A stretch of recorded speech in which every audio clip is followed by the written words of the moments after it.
রাজ্য জুড়ে রাজনৈতিক দাবানলের মাঝেই নদিয়া জেলা পরিষদের সভাধিপতি তারান্নুম সুলতানা মীরের বিরুদ্ধে অনাস্থা প্রস্তাব আনলেন দলেরই সদস্যরা। সোমবার জেলা শাসক সহ সংশ্লিষ্ট দপ্তরে আনুষ্ঠানিকভাবে অনাস্থা প্রস্তাব জমা দেওয়া হয়েছে। অনাস্থা প্রস্তাবে 27 জন তৃণমূল সদস্য স্বাক্ষর করেছেন বলে জানা গিয়েছে। এই ঘটনার জেরে রাজনৈতিক মহলে ব্যাপক চাঞ্চল্যের সৃষ্টি হয়েছে। অনাস্থা প্রস্তাবে স্বাক্ষরকারী সদস্যদের দাবি, বর্তমান সভাধিপতি দুর্নীতির সঙ্গে যুক্ত এবং তিনি একনায়কতন্ত্র চালাচ্ছেন। সেই কারণে তার নেতৃত্বের ওপর তাদের আস্থা নেই, যে কারণে তাকে পদ থেকে অপসারণের লক্ষ্যে এই অনাস্থা প্রস্তাব আনা হয়েছে। উল্লেখ্য, নদিয়া জেলা পরিষদের মোট আসন সংখ্যা 52। এর মধ্যে তৃণমূল কংগ্রেসের দখলে 46টি আসন এবং বিজেপির দখলে 6টি আসন রয়েছে। অনাস্থা প্রস্তাবের পক্ষে স্বাক্ষর করেছেন জেলা পরিষদের সহ সভাপতি, একাধিক কর্মাধ্যক্ষ সহ মোট 27 জন তৃণমূল সদস্য। যদিও এই বিষয়ে এখনো পর্যন্ত কোনো প্রতিক্রিয়া দিতে চাননি জেলা পরিষদের সভাধিপতি তারান্নুম সুলতানা মীর। জেলা পরিষদের শাসক দলের সদস্যদের একাংশের এই পদক্ষেপ রাজনৈতিক মহলে যথেষ্ট তাৎপর্যপূর্ণ বলে মনে করা হচ্ছে। এখন অনাস্থা প্রস্তাবকে ঘিরে নদিয়ার রাজনৈতিক পরিস্থিতি কোন দিকে মোড় নেয় সেদিকেই নজর রাজনৈতিক পর্যবেক্ষকদের। ব্যুরো রিপোর্ট, জি নিউজ বাংলা।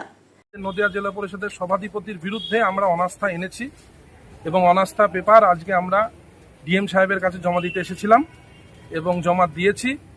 আমরা এর আগে যেখানে যেখানে দেওয়ার সব জায়গায় আমরা জমা দিয়েছি।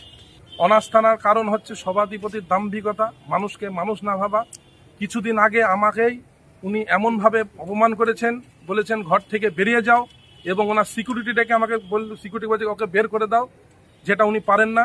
ভারতবর্ষের সংবিধান সবার জন্য সমান, ওনার বড় চেয়ার, আমাদের ছোট চেয়ার, কিন্তু উনি এটা পারেন না এবং সবারই সঙ্গে খারাপ ব্যবহার এবং কাউকে যে ওনার দাম্ভিকতার জন্য আমরা আজকে অনাস্থা এনেছি। 27 জন মেম্বার সই করেছে, এখনো অনেক মেম্বার। যেহেতু আমরা তাড়াতাড়ি করে আমরা যারা মেম্বার আজকে কিংবা কালকে এসে সই করার কথা ছিল আরো 7 জনের, ওরা একটু দূরে আছে, মানে কেউ একটু বাইরে আছে, কেউ ডাক্তার দেখাতে বাইরে আছে, কেউ অনেক বেড়াতে গিয়েছে, সেই জন্য ওনারা সই করতে পারেনি। সংখ্যা আরো বাড়বে। আমরা মানে একদম বিরোধী, মানে কোনো বিরোধী ছাড়াই আমরা সভাধিপতিকে সরাবো।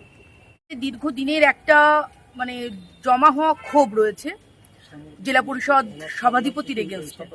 সেই সূত্র ধরেই আমরা বিগত দিনেও দলকে বারংবার জানিয়েছিলাম তার অধ্যত্তর আচরণ, তার একনায়কতন্ত্র, তার সমস্ত কাজের ব্যাপারে কুক্ষিগত করার সমস্ত প্রক্রিয়াকে আমরা দলের কাছে তুলে ধরবার চেষ্টা করেছিলাম, কিন্তু কোনোভাবেই কোনো মতেই তিনি তার অধ্যত্তর থেকে বিরত থাকেননি। তাই আজকে আমরা 27 জন মেম্বারের সই নিয়ে আজকে তার প্রতি অনাস্থা আনলাম, যাতে আগামী দিনে সবাই মিলে সুষ্ঠুভাবে জেলা পরিষদ চালাতে পারে ওনাকে সরিয়ে।